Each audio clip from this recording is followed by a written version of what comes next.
Hello，大家好啊！嗱，今日就嚟到新嘅一輯趙 Sir 同你傾下偈啊！咁你大家都知道，我哋前幾輯咧主要係講翻一啲關於喺你做註冊承建商裏邊，你無論你個位置係點樣樣，一啲嘅我嘅心得啦，或者係如果你想考獲呢個註冊一般承建商裏邊嘅 AS 嘅時候咧，有啲嘢需要注意，又或者你考到之後咧，點樣去有效咁樣運用你嘅 RGBC 咧？咁嚟到我哋趙 Sir 傾下偈咧，就有啲心得咧，同大家分享啦。我叫做咁今日同大家講一講，我諗好多想考註冊一般建築承建商 AS 嘅朋友咧，都幾有興趣知道嘅。嗱，今日會同大家講講一般呢啲面試裏邊大致上嘅內容。嗱，其實喺屋宇署嘅官方文件咧都有講到嘅。咁我哋喺呢一度咧，亦都將我哋點樣演化佢裏邊文字上講一啲嘅即係面試嘅內容咧，同大家分享一下啦嚇。同埋今日嘅主題啦，就係就算你讀咗好多書，咁如果你有一個適當嘅面試前嘅練習啊，或者我哋叫 rehearsal 咧，對你考獲呢個獲授權簽署人裏邊嘅 AS 咧，非常之有幫助。又或者你可以點樣加快或者更有效一次或者兩次之內咧就考到你嘅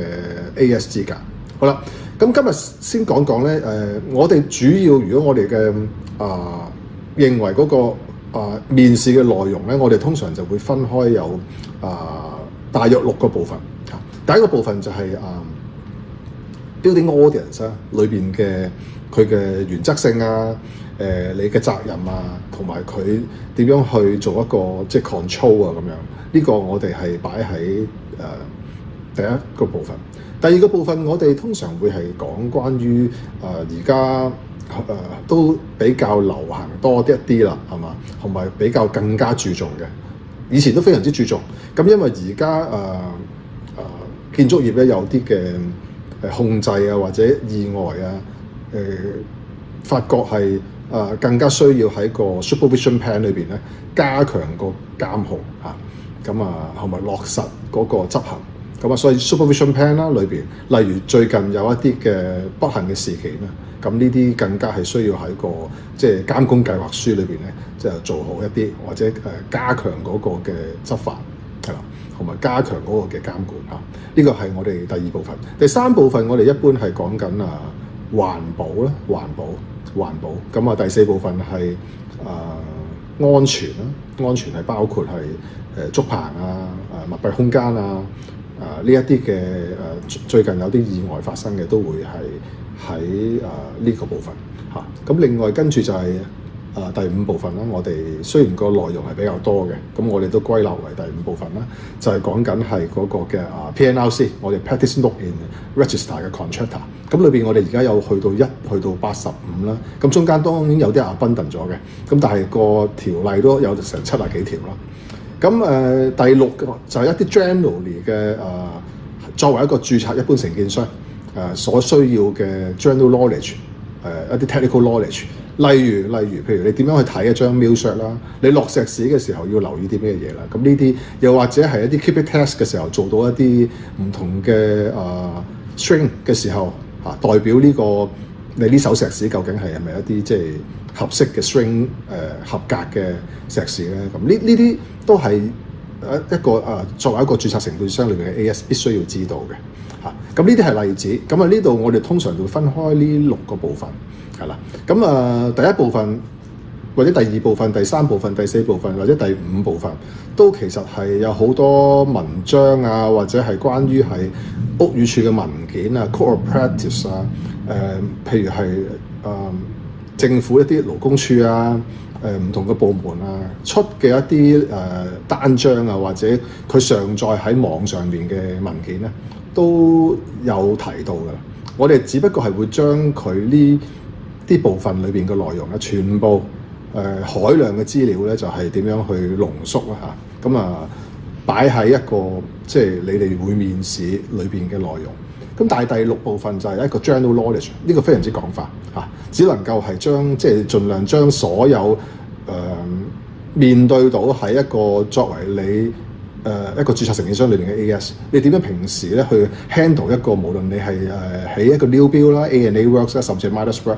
嘅情況之下咧，你所面對所有嘅 technical 嘅 problem 啊，或者你會面對要解決嘅問題，或者一啲嘅 general 嘅 practice， 你都需要知道，咁就擺咗喺裏邊。好啦，咁呢個6個部分咧，就必須喺個面試嗰度咧，你係拿捏得清清楚楚嘅。咁頭先我哋嘅 topic 呢度講到啦 ，rehearsal 點解咁緊要咧？當你係拿捏到呢啲嘅內容啦，清清楚楚啦，你點樣去有效咁去話到俾你嘅考官聽，或者你當你或者做一個 job 嘅時候，點樣有效地話到俾你嘅同一個 level 嘅 party 啦，又或者係向下嘅 party 或者向上嘅 party， 都能夠有效地溝通咧，即係無論係講緊你係面試又好啦，有效溝通咧都係非常之緊要。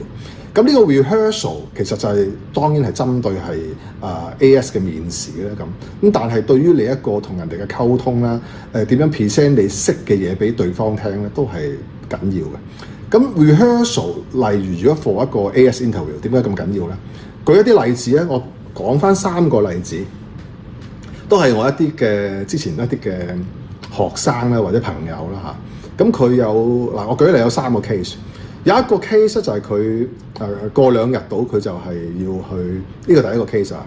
佢過2日到咧就係要去面試㗎啦。咁即啱啱就係我哋會有一個 rehearsal 嘅 practice 啦。咁佢係2日前嘅嚇。咁好彩地我哋嗰日我哋會有3個人去即係做一個 present， 關於去面試嘅時候，咁我哋會有一啲唔同考咗去 AS 啦嘅朋友啦，或者一啲好有經驗嘅以前已經考咗 AS 嘅朋友咧，就幫手咧就係提問一啲問題，咁覺得係一啲即係佢覺得係 practical 嚟㗎啦嚇。咁提問佢，咁結果咧佢因為當時咧佢係好多問題都係關於佢將來2日後嘅面試嘅，咁即係咁啱係做到呢個落實到一啲問題啦，而佢又 practice 到呢啲問題個答法係點樣答，係嘛？同埋咧亦都試驗咗自己，雖然係識咗，點樣可以喺即時個 presentation 嗰度咧做得好啲。咁當時咧佢第一次嘅時候咧，非常之甩甩咳咳嘅，就算好多知識咧，佢係已經熟讀，亦都知道係非常之簡單，可能係3點6點已經背好晒㗎啦，係嘛？記好晒，亦都可能佢做嘅時候亦都有處理過。咁但係佢喺第一次答嘅時候咧，喺個 rehearsal 嘅時候咧，真係好甩甩咳咳。咁但係因為今次嘅 rehearsal 咧，佢令到佢2日後咧個 presentation 咧做得好好多，結果佢係一 tick pass 嘅。呢個係第一個例子。第二個例子咧就係一間香港都算係知名嘅建築公司，佢裏邊做一個助理嘅項目經理。咁平時咧，無論佢喺上堂嘅時候啊，或者喺平時開會咧，都經常好多時間去發問啊，或者去做meeting 裏邊嘅 chair 咁樣嘅。咁但係佢無論係呢啲咁嘅 practice 例子，佢已經平時都做得非常之好。但係結果喺佢個又係2日前嘅 rehearsal 咧，就亦都係做得非常之差嘅，非常之甩咳。佢可能佢收尾話翻俾我聽咧，就係佢因為覺得佢怯啊。佢見到咁多人望住佢問佢問題咧，佢唔習慣嗰種嘅氣氛，咁結果咧佢就係明明係識嘅都答得好差，無論係3點嘅佢又答漏1點，答漏咗1個點，咁令到佢自己嗰個表現咧唔好嘅喺個 rehearsal 嗰度。咁但係正係因為佢又係喺即係1-2日前做咗呢個 rehearsal 啦，佢喺第2日之後嗰個 rehearsal， 應該話嗰個真正嘅面試咧，就結果發揮得非常之好。亦都有個好嘅彩數咧，就係當日嘅問嘅題目咧，結果係即係咁啱有好多部分咧，都係嗰日真正面試嘅時候咧，再問翻佢。咁結果佢亦都係一 tick pass。好啦，咁第三個例子，其實咧就更加係明顯㗎啦，明顯啊！佢基本上佢係冇唔係太多一個嘅practical 喺起大樓嘅經驗，當然佢係有參與啦。咁但係佢可能未必係咁 comprehensive，所有位置都做過晒。佢可能咧淨係做咗某一個範疇啦，就唔係話好全面嘅。咁亦都係因為佢係即係 follow 咗個 interview 裏邊嘅內容啦，嚇，知道點樣去其實個面試點樣去幫到佢嚇。結果佢都係一 tick pass 嘅。好啦，咁講到第三個例子，第三個例子咧，其實就係一個同頭先嗰兩個 case 有啲唔同。佢其實就已經係喺10幾年前考咗AS 嘅資格㗎啦。咁佢係需要咧由一間 A 公司轉去 B 公司。咁但係因為佢咧就曾經係收過有3個 conviction 啊。咁裏邊有啲係可能係蚊飛啦，有啲係可能喺個即係工作台裏邊有啲員工咧係冇戴安全帽或者安全繩嘅。咁呢啲 conviction 咧令到佢咧喺嗰個轉公司由 A 公司轉去 B 公司嘅時候咧，會有一個面試嘅一般。咁咧就會問翻一啲關於呢啲 conviction 嘅情況之下，咁以確保咧呢位AS 嘅朋友咧轉公司嘅時候咧，對於呢啲 conviction 咧就一個深入嘅了解，知道點樣為之係犯咗呢啲錯誤，令到出咗呢啲咁嘅即係不規則嘅事項一啲 conviction